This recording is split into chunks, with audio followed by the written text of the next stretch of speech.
Hello virtual travelers, and welcome to another episode of Benzi Diaries. And today we are driving from this petrol station called Mosha along Kangudo Road in Choka all the way to the JKIA.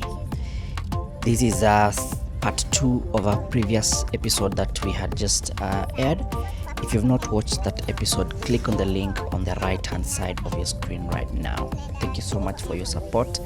Thank you to everyone who is a follower of Benzi Diaries. We see you, we appreciate you, and we'd like to ask you that you may continue supporting us in this on this channel. And without much ado, welcome to another episode of Benzi Diaries.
never slow up, no I don't take shit. I got no love for the fakeness. If you wanna play tough and wanna hate this, I'll always show up and make a statement. I don't ever slow up, no I don't take shit. I got no love for the fakeness. If you wanna play tough and wanna hate this, I'll always show up and make a statement. Everything I do so instinctive and so passionate. Every word I move so descriptive like an adjective. I got a vendetta against people who patented being negative when you should be getting after it. I got facts over tracks, this and that. Spitting slow, spitting fast, I could roast, I could gas. Think I'm okay at last, but I don't know if that can erase all the past. And the pettiness, a reflection of the emptiness. Hilarious, you think you're worth my time, you're delirious. Mysterious, because you hide behind a fake exterior. Inferior, you know I'll always be a bit superior. Get off of me, this ain't no humble brag. I want you to hear words, you can say them back. I want you to feel free from the chains at last, and to believe in what you got, it was built to last, yeah. Now that I've been put through hell, I never got anyone's help. I had to do it all myself. I don't ever slow up, no I don't take shit. I got no love for the fakeness. If you wanna play tough and wanna hate this, I'll always show up and make a statement. I don't ever slow up, no I don't take shit. I got no love for the fakeness. If you wanna play tough and wanna hate this, I'll always show up and make a statement. Gonna learn the consequence of being incompetent. Mental health is confidence, dreams into modestness. I'm not here to save the day, that's for you to take away. I could play a million mind games, but instead I say something not illogical, something that is topical. Rub it on and watch it go, make yourself unstoppable. Dreams are irresponsible, but they're always possible if you just believe.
Thank you to everyone who has watched the episode all the way from the beginning. If you've not watched the first part of this episode, click on the link that is popping up on the right side of your screen right now. Otherwise, thank you so much for your support. We really appreciate it. We kindly ask you that you continue sharing the page, continue sharing the channel to your friends and family members, and let's grow the Benzi Diary community. See you on the next episode of Benzi Diaries.